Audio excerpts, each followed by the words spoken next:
it is good to see you again. This is the third day you're stuck with me for another hour, and so I appreciate you popping on and sharing some time with me. What we're going to be doing today is we're going to be going over everything about building trust, and I can already tell that Jacob has practiced using his question field, and you're more than welcome to chime in anytime you want to add anything into this course as well. We've done a lot of stuff over the last 3 days, and so I just appreciate you sticking it out and hanging out there with me. And I also know that on a Friday night, depending upon where you are in the country, it could be Friday afternoon or Friday evening. I know that it's kind of hard to jump on an all-client webinar for an hour, but that's probably why I saved the best for last, right? Because I knew specifically that those that are dedicated to really being good leaders would join us today. Now, the first two are great. The first two courses are really good. And as we know, we were talking, we have gone over about the values of what our different generations bring to the table. And then yesterday, we introduced this supply chain profit formula from an engagement perspective of the high quality leaders, how to motivate people, and how you engage folks. And now, the really, really good stuff was saved for today. So for those that stuck it out and have joined me today, here is the roots of what is going to make you a very, very good leader. If you aren't already, if you are a great leader, this is going to make you better. If you are a new leader, this is going to make you really, really good. So I'm glad that you stuck with me on it. And this is what we're going to be talking about. We're going to be talking about trust, right? So, first and foremost, as we get in this for the next hour, do me a favor and take a look at what's on your screen right here, because I have a quote from a gentleman by the name of Peter Drucker. And as you're reading this, let me give you a little bit of background about Peter Drucker. He is pretty much the father of human capital management. He really brought in the element of thinking of employees as the greatest asset of an organization. I personally don't know if that's the right way to phrase an employee anymore as the greatest asset. I think that employees nowadays are probably the greatest investors within a company, within an organization, because they invest a lot more than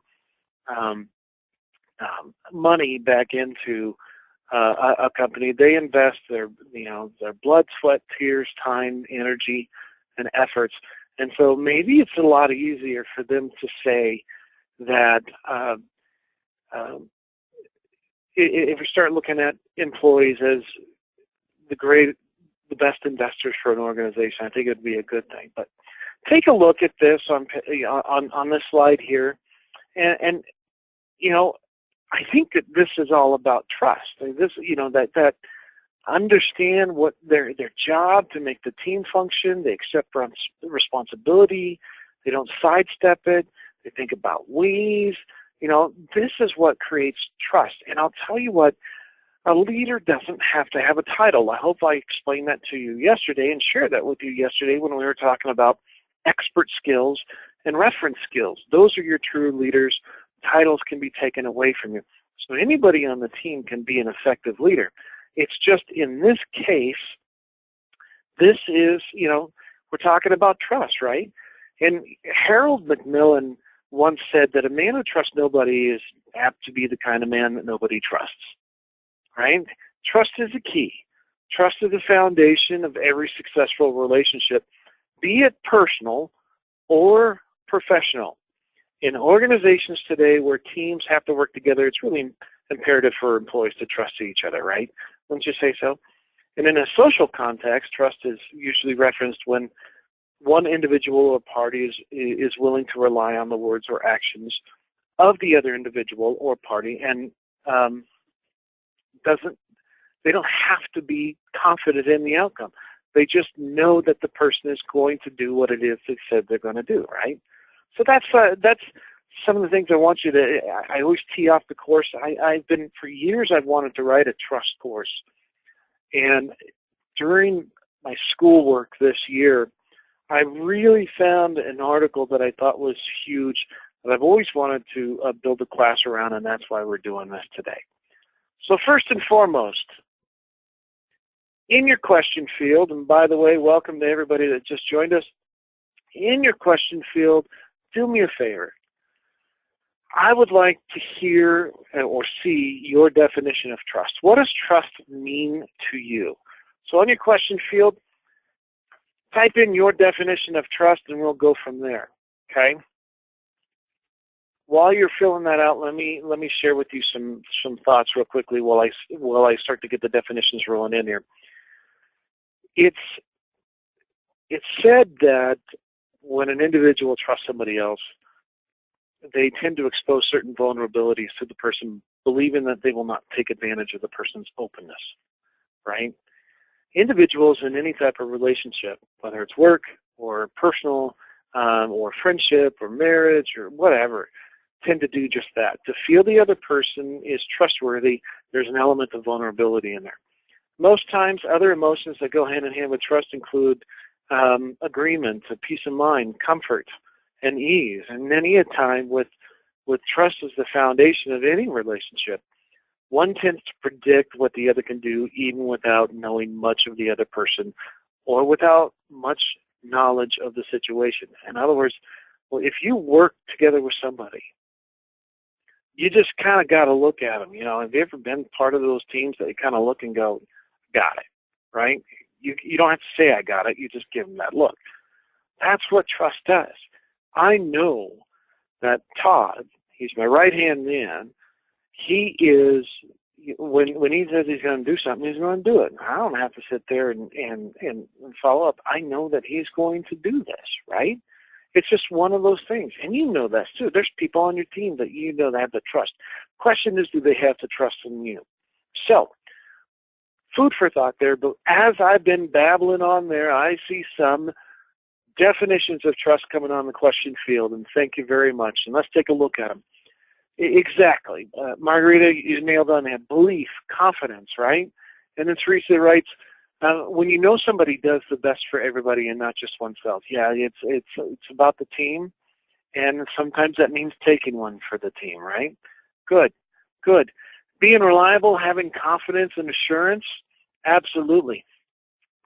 Being able to count on keeping word or to do what they say they will do, right? If you remember from the generation's perspective, that's a traditionalist value. Your word is as good as your bond. Absolutely. And that's something that maybe the traditionalists shouldn't just have that value, but all generations should have that value, is that, you know, if you say you're going to do it, you're going to do it. Big time. And then finally, having faith in someone. Yeah. You know what? I think it's all about empowerment sometimes, if you really think about it. It's just huge. Now, this is our definitions, and I want to take each every one of them, and I'm going to tie them into what we're going to be talking about today. But these are our definitions of trust of an individual. But tell me, what about trust in an organization? Do you think that these definitions that you wrote still apply? And if not, well, why not? I mean, it's a valid question. Should they apply those definitions that you wrote to an organization? Is there a difference between an organizational trust or an individual trust? Right? It's an interesting question, but let's just talk about it.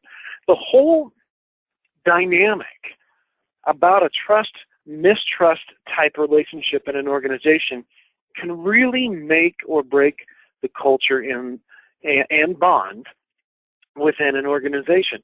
There can be nothing more damaging than the lack of trust between an employee and their organization, right?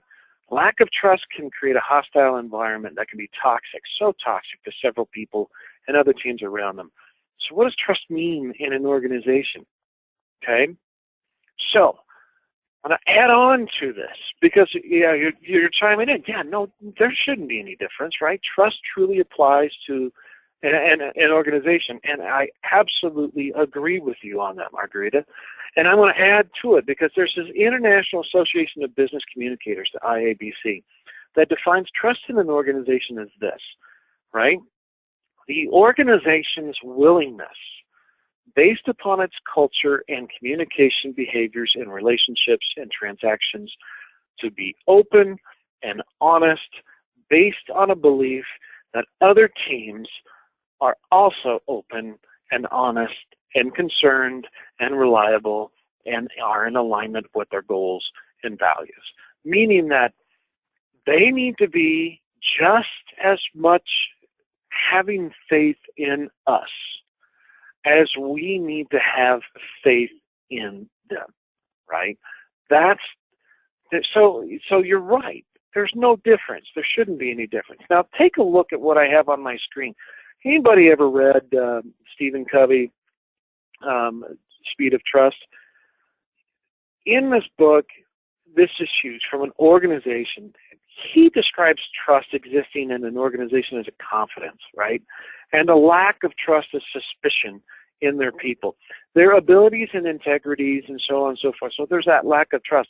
He defines trust as a feeling that one individual has for another individual's capabilities and reliability, which is supported by their actions. Covey also talks about how an organization which has trust as its culture, as its cultural, and I'll say even the center of their culture, can have a faster productivity with less cost. If trust is not in place, and that's what this graphic is showing, if trust declines, it also runs the risk of dragging down how things get done and how fast things get done, ultimately driving up the overall costs. So there's a dollar amount to trust in an organization. It's typically associated with churn, right? If an employee believes, well, not just churn, but productivity. If an employee believes that they're not trusted, they'll probably go find an organization who will trust them, or they'll only do so much and they won't give anybody an additional discretionary effort, right? That engagement level yesterday. And how can you feel good about the organization or about the team, thinking about Maslow's hierarchy of needs here yesterday, if there isn't an element of trust in there, right? It's just stuff, it comes down, the lack of trust in an organization or lack of people that don't trust a company. I'm going to bring up Enron. Yeah, that's one. There are companies out there that we could probably list forever that we might not have any trust on, that are still in business today. Why? Because of that reputation, right? And so that's an interesting dynamic. But I'm digressing, but I'm not digressing. I'm just saying it's like, look, from an organization, from an individual perspective, trust or lack of trust can damage the reputation or the relationship between the two people. In an organization, trust or mistrust can help or hinder the profitability of an organization. So why should leaders focus on trust? Okay, why are you here today? That's really what I'm getting at. You know, leadership in the context of today's organizations is not just about having a vision. We're setting massive targets, right? Stretch targets. I'm air quoting here. Stretch targets and creating strategies to reach there. Yes, they're still very much elements of leadership. However, along with these elements, in order to succeed, leaders also need to focus their energies on building synergy amongst the team members. Okay? A good team's going to get a lot of work done, and a great team will get more work done than a whole bunch of individuals, right? It's like that. I'm a big movie fan. If you haven't found that out, I'm a huge movie fan. There was a movie out there, a Disney movie called Miracle. It's all about the miracle on ice. And it's the 1980 hockey team that won the gold. And it's all talking about why do all-star teams fail? And the reason that all-star teams fail is because they don't take the individual talent and put it and shape it into a concept for the team, right? They just have a whole bunch of individual talented people playing the same game, right? That's why all-star teams fail. And that's what this is saying too, is that leaders need to focus a lot of their energy on building synergy within their team members. There are so many different types of books and workshops and trust falls and team building events and skydiving and blah, blah, blah, mountain climbing, whatever, anything like that. I mean, that are around how to synergize and build and effectively manage their teams. And I'm telling you, these elements work to some extent, but you will fall flat on your face if you don't have trust, right? There is one book specifically, though, that I do want you to recommend, and I want you to pick up. It's called Robert Shaw. It's from Robert Shaw back in 1997. It's a book called Trust in the Balance. Okay, that's the name of the book, Trust in the Balance. And really, he describes the elements of how do you build trust. And the first thing that you need to do is you need to fulfill your commitments, and that is through the results that you personally deliver, right? The second step is the integrity, consistent honesty and actions, right? It is you do what you say you're going to do. You deliver the results, and you said you were going to do this, so you do this. So when you say, Shirley, that you're being able to count on keeping the word or do what they say they're going to do, you're not alone. Robert Shaw is saying the same thing. Deliver the results and have the integrity to maintain, those to walk the talk, right? I guess that's the word I'm trying to say. And then finally, the third thing, and this is the part that I think a lot of leaders forget about, because it might be pretty good with the first two, but here's the third one, demonstrating concern. Now, if you've been with me for the last 2 days, I have been talking about values of people. I have been talking about the needs and satisfiers and motivators of people. I have been talking about how you give respect. What I've been doing is I've been talking about, look, you need to have a genuine vested interest in the success of your folks, and that is called demonstrating concern. You do that through expressing care and concern for each individual group and team. That you're interested in them. If they've got a good, your employees, right? They have really good radar, and they have really good BS detectors too. And if you're not sincere about having a vested interest in their success, they will walk, right? They will. They'll walk out on you. I see it all the time with organizations that and businesses change. I've seen organizations that for 20 years have been in business, and they've just been rocking it and took care of their employees.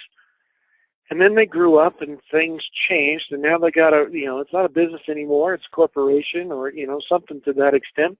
And they move from that mom and pop shop mentality into the corporate mentality, and they forget about the element of taking their folks with them from an emotional perspective.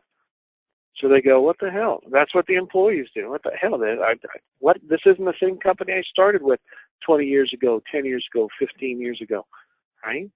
And it's because leaders forgot about this important element about providing concern. So you want to know how to build trust? There's a framework for it before we start getting into some of the nitty-gritty. Okay? There's a lot of different actions out there that a leader has in their toolbox to help develop and build and maintain, sustain, and retain trust and bonding and belongingness, right? I mentioned team builders and trust falls. I think the most simplest one is that you just, you got to be seen. I guess that's the big thing. I also think that a lot of times when a leader really works towards inducing trust in the team, there's another level of consideration from the team members themselves towards the leader. So not just one another, but the team members also need to be able to trust the leader and their actions, right? Do we know that the leader is telling the truth? Great question. Do we know whether we have all the information or is anything left hanging, right? Are we sure that the leader is competent and skilled in what it is they want us to do? Are they walking that talk? Remember, I was talking about integrity. That's exactly what it is. These are the type of questions and the kind of scenarios where trust single-handedly can make or break your situation. So let's turn the question around and let the leader ask from the other perspective of the team. So, meaning, am I trustworthy? What would, I don't even know if you've ever asked that question yourself, but, does my team trust me? That's a huge question. Do they demonstrate that trust? Do they trust when I say I'm going to do something, they know I'm going to do it? Right? It comes down and boils down to two things. The framework for building trust falls into your reputation multiplied by your behavior. This is the trust that you bring. Reputation, we all know what that means, right? It can be your image, it can be your character. But if you know your folks out there, you know a leader out there that you hate to present them bad news because what's going to happen? They're going to fly off the handle, right? They're going to start deflecting. They're going to start pointing fingers. And at the same time, there's other leaders that when you present them bad news, they own it, right? This is behavior, right? And that behavior generates that reputation. Don't go to him or don't go to her for bad news because you will walk out of that office without a butt, right? It's one of those things. Reputation is the image that an individual holds at work, and it is predictable, right? And the behaviors are predictable, which generate that reputation, which leads to trust. If I know that I've got a manager that likes to talk the talk but doesn't walk the walk, that's a reputation, and that's mistrust, which is an element of trust, right? It's just, you've got to understand. So let me throw this right back out to you. What is your reputation amongst your team? And what is your behavior amongst the team? Do you walk the talk? And do they know and have confidence in you that you do walk the talk? Make sense? It's just some food for thought here. This is something that I want you to know because this is the framework for the rest of the course. Okay. Any questions so far as we're getting in here? I'm just taking a look at the time because, again, I'm very passionate about this stuff. 3 days about this. And if you haven't known this already, I'm very, very passionate about it. But it all starts with you, and this is all about you. Past 2 days, we've been talking about them, they, your people, right? Now I'm talking about you. Do you have the quality reputation to be considered a leader on your team? And that's a hard-earned question that you're going to have to answer yourself and look yourself in the mirror, because if the answer is no, boy, that's an uphill climb. All right? So what do you do? Have a heart-to-heart talk. And I know somebody's already thrown out that question, right? So, I know you're having. How do you recover from a damaged reputation? And A, it happens over time. 2 is whatever the error was, whatever the mistake was, you got to own it, right? And that might mean that you have to change your behavior, flat out, right? But obviously, we started doing that if you've embraced the values of the different generations and understand that it is all about the team. You're already starting to change your behaviors because now you're starting to listen to your folks more. You're starting to lead your folks from behind instead of in front, giving them the opportunity to be successful, right? And giving them the tools needed and the environment needed to be successful, right? You're already starting to change your behavior, whether you know it or not. So let me add on to that. What I have in front of you right now is the Tuckman model of team dynamics. came from a book back in the 60s. Notice that I do a lot of things from the 60s. No, I'm not dating myself.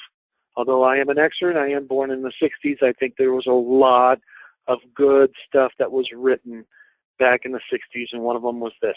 How many of you ever heard of this forming, storming, norming, and performing? Anybody? And you should. This isn't new, but this is a model of team dynamics that we're going to add elements of trust into. Okay? And the first stage that you see is all about the teams getting together, and teams go through this, by the way. So what I say is this: if you've taken a look at this from a left to right perspective, anytime that you get a new leader in a position, a new team member in a position, or a team member or a new leader or an existing leader leaves that team, you start back at the forming stage again. The entire team starts back at the forming stage again, and they go through this process of storming and norming and performing, right? There's actually a fifth one, but we'll talk about that when we get to the end of it. But, it's all about maturity of a team. That's all what it is. So let's dive into this. So the first stage, and you probably felt this as a new hire. Think about the time when you were a new hire or a new member of a team, or when you got a new boss, or if you were a new boss yourself. The first stage is this forming stage. Now, in the forming stage, here's your pleasantries, right? People aren't comfortable with each other yet because they don't know you, right? And they may not know the organization's policies, so that's what they're trying to do, is get to know everybody. But, people tend to be a little bit more reserved during this time. They don't speak out too much. They may not have a lot of interactions with each other. And I want to let you know, as a leader, when you see a new hire that's not engaging like this is a natural process. They're forming. What you need to do is help the team get to know each other and work with them through this phase in a very positive and nurturing way. And you do this in a couple of manners. One is you communicate, and you communicate a lot. And you're not just communicating daily tactical things and touchy-feely stuff. You're communicating values. You're communicating purposes, goals, directions. And you're also making sure that you're removing any of the obstacles that get in the way through clarifying everybody's roles. If you've got a new member on the team, let's say that you've been promoted and you've got a brand new team, and maybe they have worked together and been intact for a long time, they're still going to wind up here because they don't know you, okay? Here's where these open channels, right, creating that open door, being seen, being visible, communicating, being transparent, telling them what you know, and also letting them know that you don't know, of what you don't know, but you're going to commit. Remember that trust, commit to find out the answer, right? These are kind of the elements of it. And then where are we going as a team? And whether that is already defined or not, you're going to need to flesh out, right? And then, of course, clarifying the rules. But your team will be in here for a while. And everybody, depending upon the maturity level of the team, it could be days, weeks, months, whatever. But eventually you're going to run into something I call the storming stage, and you probably have seen this before. Here's where an organization really can know if you've got an effective or ineffective leader, and it falls along the ways of how long the team is in the storming stage. Okay? I've seen teams never get out of this stage. And it's because they don't know how to harness the conflict. Or you've got an ineffective leader who doesn't know how to make decisions or let them know what the decisions are, right? There is a lack of appreciation for the differences. There is a person who is not in tune with other body language. There isn't an element of respect, and there isn't an element of assertiveness. I have seen leaders fail because this is personal conflict. There's going to be a time when People are going to test out boundaries. That's what the storming stage is about, okay? This is where you might need to be a therapist, you might need to be a coach, you might need to give direction, you might need to be a motivator, and sometimes a counselor, right?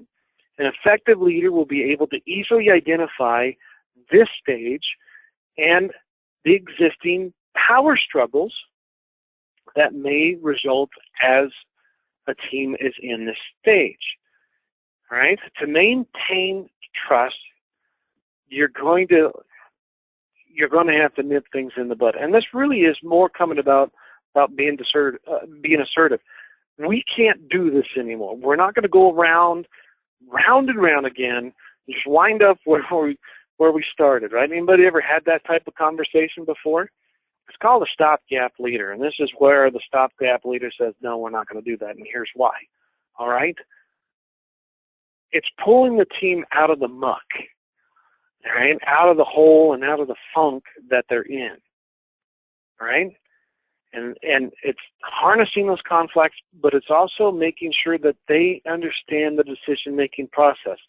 You, as a leader, if you have a team in the storming stage, you are probably going to really need to make a lot of the decisions because you've got other people making their own decisions because, again, we're all testing the waters and who's the roles, where's the pecking order within the team.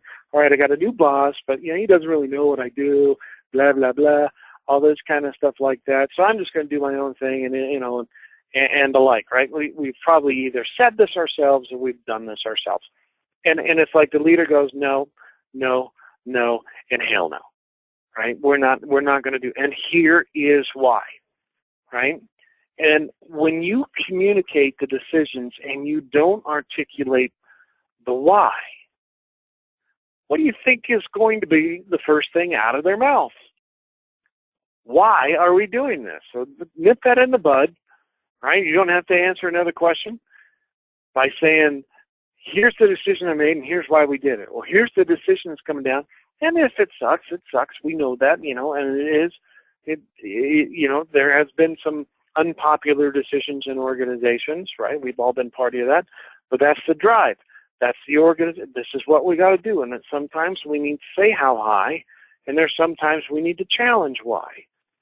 And as a leader, you need to determine which is the time that you challenge and which is the time that you say how high. But whatever the decision is, you need to articulate that why. And all that rhymed. I don't know if anybody picked up on that or not, but all of that was rhyming, and I am now the new Dr. Seuss of leadership. Make sense?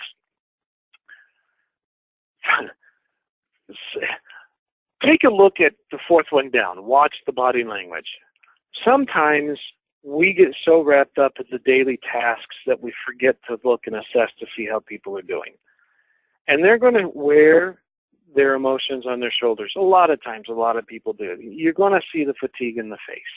You're going to see the shoulders slump, that kind of stuff. And when you have those people in your team in that role, something's up.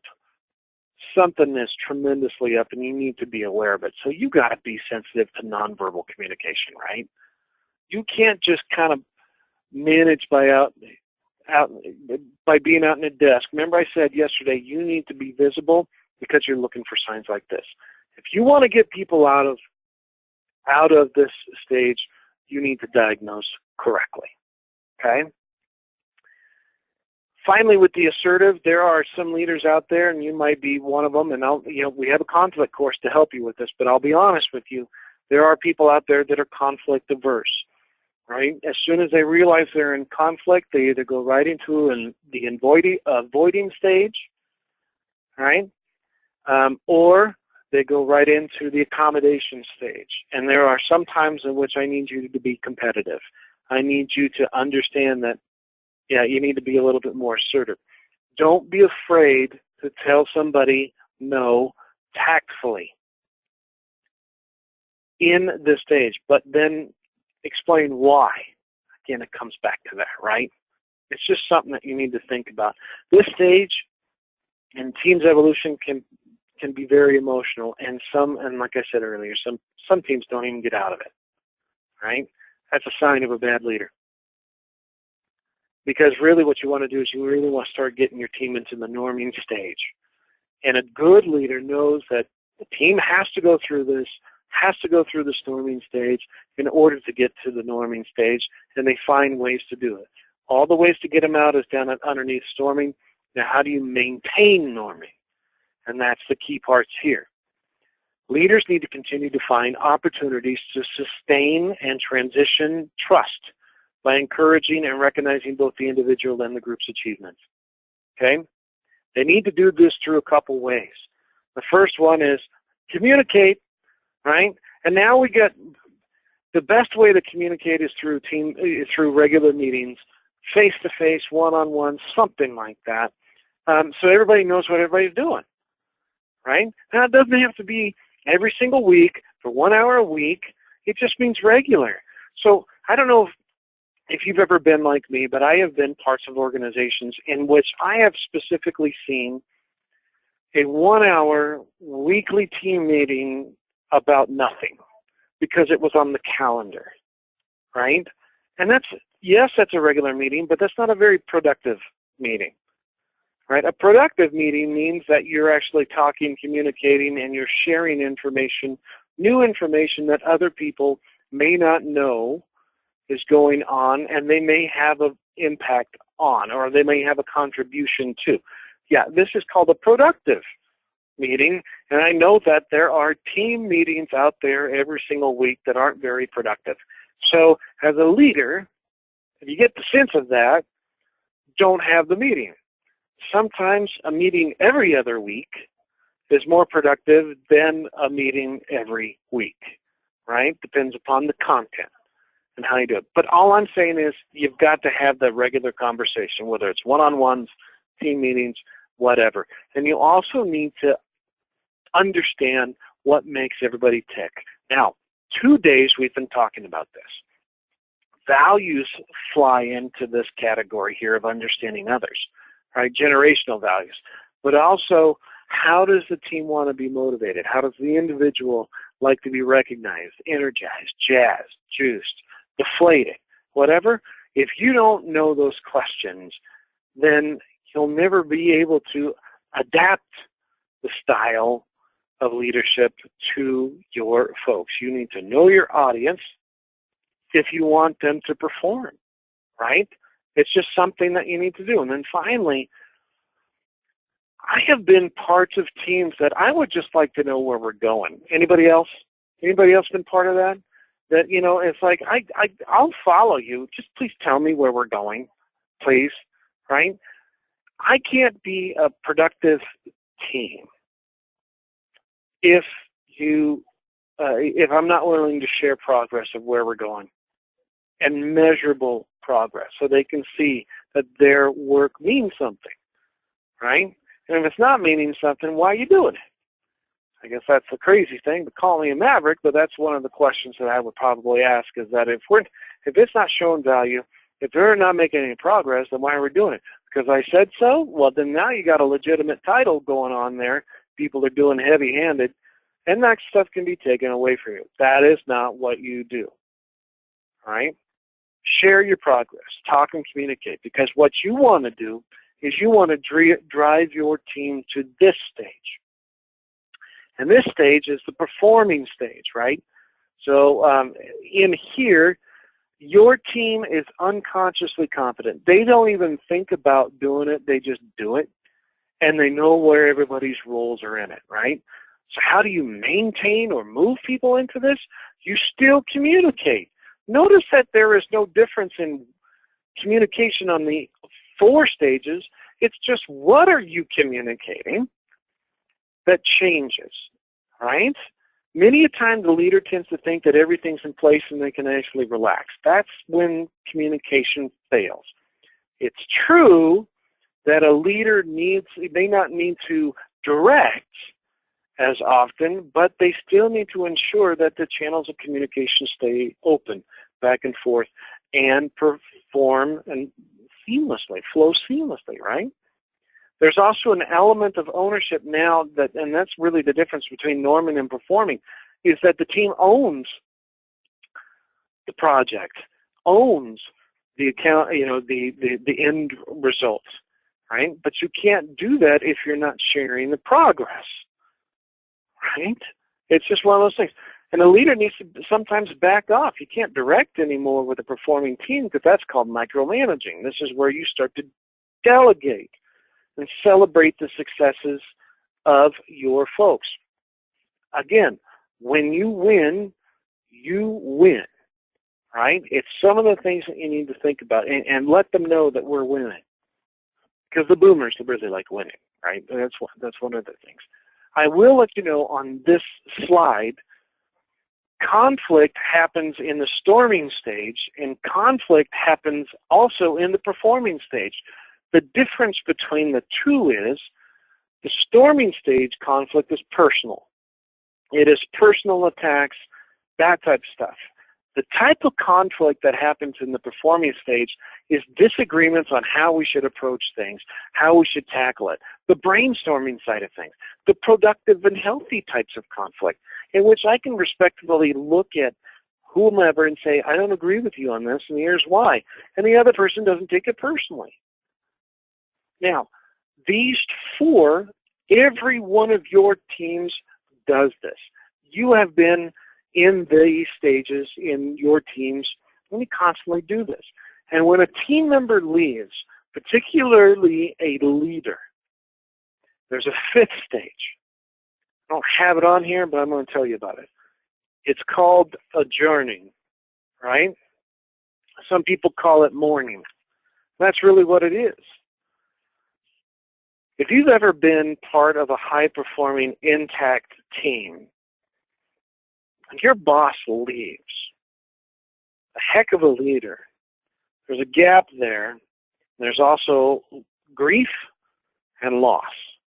And if a team doesn't go through this, okay, that grief and loss, they're never going to welcome the new leader, right? So if you have multiple teams and they lose a high-quality leader, you have to understand that the team has to go through a grieving process before you just introduce a new person and say, here he is, suck it up, get over it, right? Because if you don't, all they will do is hold that new person to the level and the standards of the person that left. And you've automatically set them up to fail. Get them through the grieving process, right? And that means you need to come down and visit and spend time with them. And I know it sucks, right? And it does. And then, whoop, guess what? Your team falls right back on the forming stage again. And leaders, you're going to need to guide everybody through that forming, storming, norming, and performing. You know? Make sense? I've been wanting to do this course for many, many years just for the fact that it's such, we do this organically. We do this subconsciously. We go through this.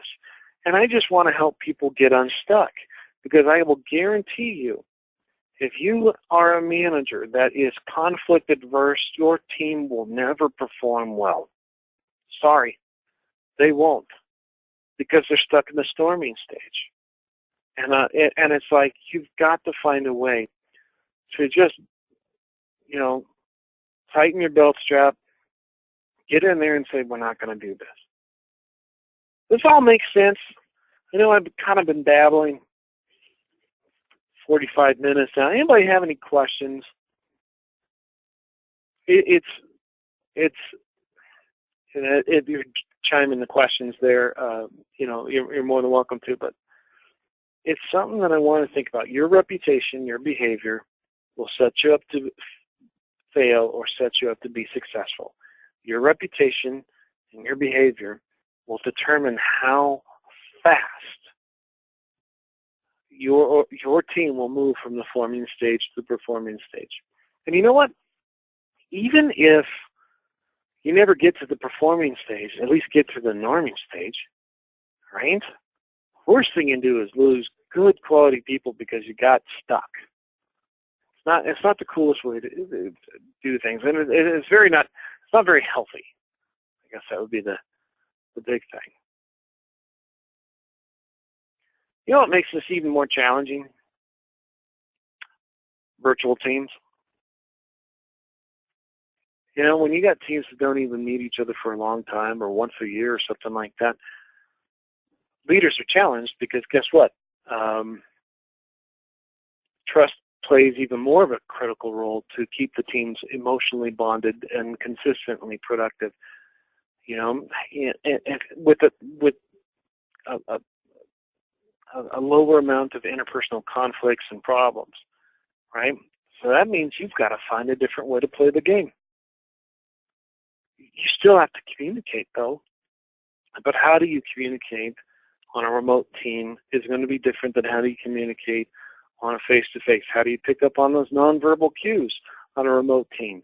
It's going to be very different than how you do it from a face-to-face perspective. And there isn't a magic elixir for that. I just know that even when you're talking to somebody on the phone, 91% of how you communicate won't come out of the words that you're using, but your tone. So that's a good way. You better be in tune with that, right? And there are people that talk from a face-to-face perspective completely different than on the phone, and it just drives me up the wall because I don't know I don't know who to believe. Is it the one that I see face-to-face that's really cool and jovial and that kind of stuff, or the person that is stern and straight to the point on the phone, right? Same person, but two different tones that are coming out of them, and it's like, I don't know, who do I follow, right? It's just things to think about. Who do I trust? The other thing is that it's all about you at this point, okay? It really is all about you. You need to be aware of the image that you're projecting to others, whilst also enduring that your behavior is constant with your reputation, right? Especially today when everything is all about numbers and bottom line. There's not a lot of skill development programs to a large extent, whatever. The basic, simple, and profound conflicts such as trust also needs to be embedded in the employees every day. Okay? They need to have a sense of being there, a sense of belonging, a sense of together, and you're the owner of that trust. You have the ability to build it or tear it down. Your call.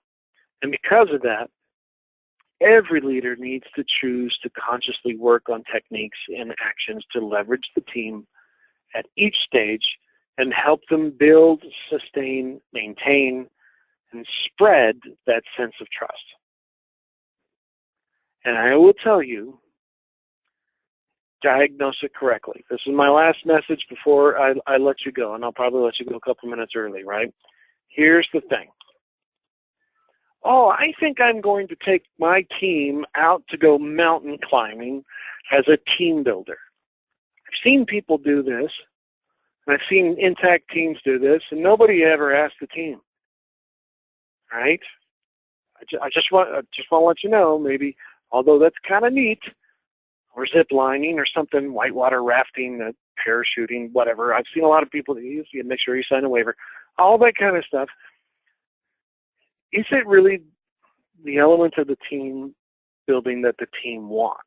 Or was it just a really good idea that the boss had? Big difference. If you ask the team if we wanted to do something, what would we want to do?